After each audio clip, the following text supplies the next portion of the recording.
cultura dos povos africanos, trazidos ao Brasil para trabalhar como escravos, na construção da economia cafeeira, era rica de conhecimentos de toda a espécie, transmitidos durante séculos de boca a ouvido, por mestres de memória prodigiosa a discípulos aplicados. Esses grandes conhecedores do saber são chamados de tradicionalistas e eram a memória viva da África.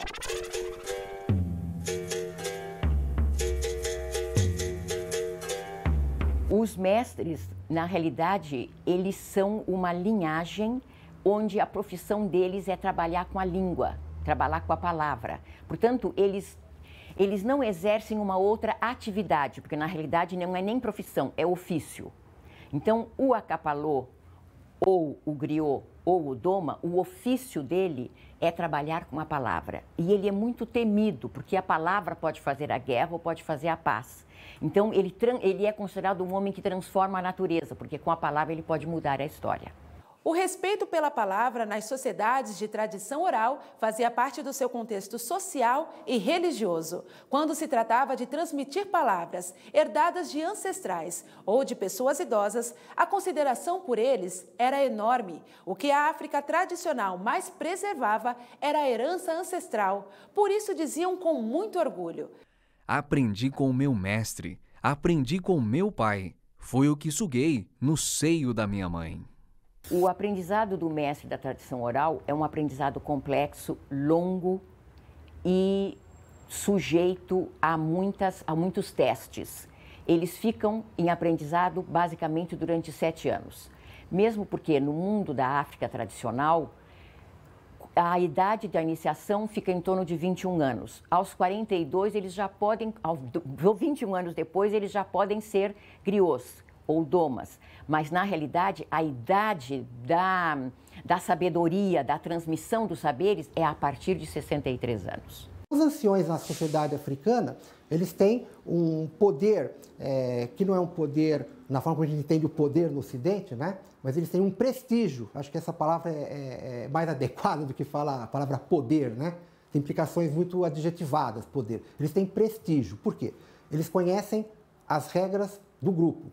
Eles sabem a história do grupo. Eles são o último elo entre as pessoas que estão aqui, são mais jovens, né? E aqueles, né, ancestrais que estão do outro lado, no mundo invisível. Né?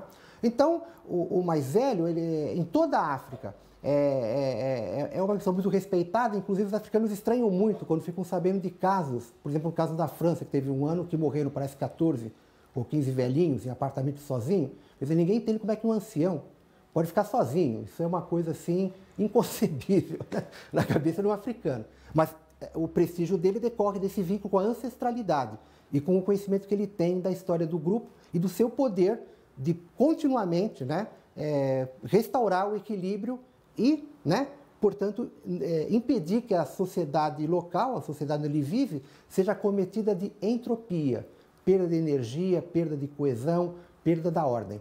O conhecimento transmitido oralmente era tão preciso e rigoroso que era possível reconstituir acontecimentos do passado nos mínimos detalhes. A vida dos impérios e das pessoas que fizeram parte da história africana.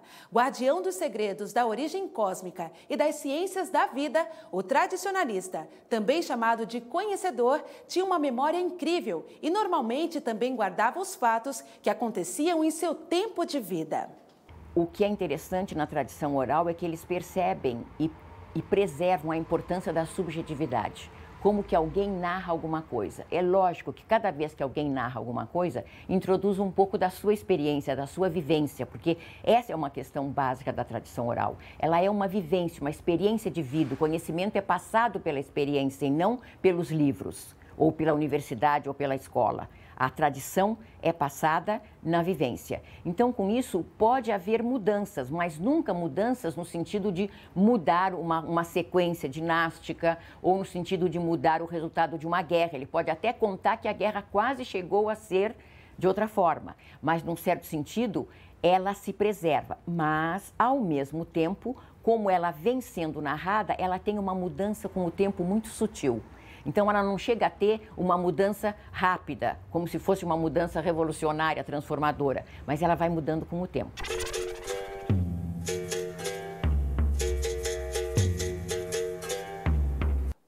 equilíbrio da unidade cósmica é perturbado e, por exemplo, alguém fica doente, os mestres tradicionalistas iniciados manipulam as forças e buscam restaurar e restabelecer a harmonia. A fala humana recebida do Ser Supremo colocava em movimento e despertava a energia existente em todas as coisas. Mas a fala só produz um efeito total quando as palavras são entoadas ritmicamente. O ritmo tem a capacidade de colocar as forças em movimento. Na tradição oral, o ritmo e o movimento do corpo é que fazem a preparação para a resposta. Então, por exemplo, os nossos cantadores do Nordeste do Brasil, que fazem a peleja ou o desafio, enquanto um está cantando uma parte, o outro está pensando como é que vai responder, mas ele está nisso embalado no som. Então, o que sustenta a memória é o ritmo. Por isso é que não há uma forma de contar a história que não seja cantada. Então, geralmente, o griot também é um músico.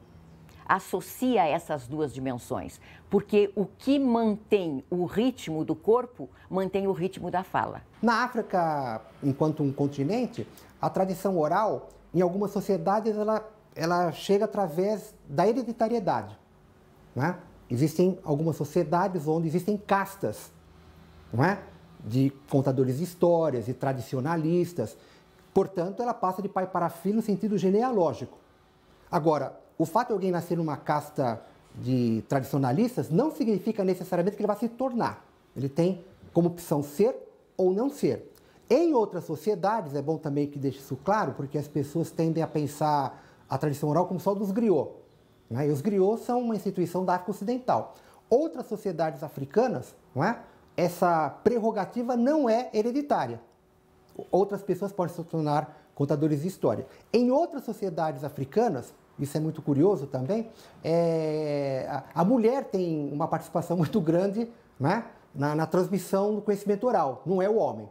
Manter o equilíbrio entre as forças da natureza, e veja que eles pensavam, sempre pensaram, em forças visíveis e invisíveis.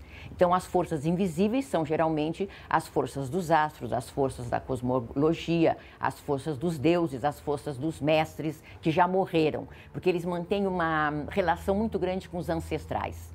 Então, eles consideram, inclusive, que os ancestrais fazem a ligação entre o vivo e a divindade, porque a divindade não tem tempo de olhar para todos. Então, o ancestral faz essa ligação. Então, manter o equilíbrio é manter o equilíbrio, inclusive, entre os vivos e os mortos.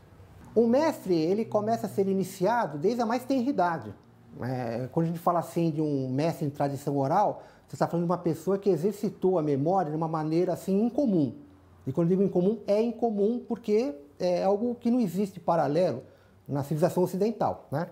Então ele começa a ter não só o conhecimento que é herdado, que é passado para ele através de um outro mestre, como também tem conhecimento da sociedade onde ele está, porque o griot não fica parado no lugar.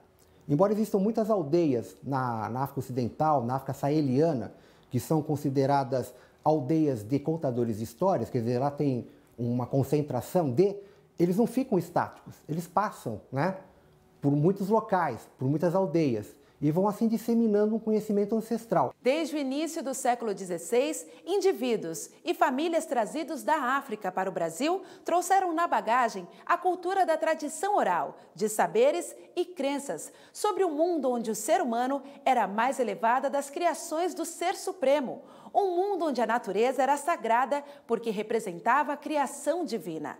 A cultura do conhecimento armazenado em memórias fantásticas e transmitido por mestres da palavra falada chegou aqui e encontrou uma nova realidade de vida e de cultura. Mas a tradição não morreu nessas terras férteis. O saber encontrou voz em novos mestres da tradição oral.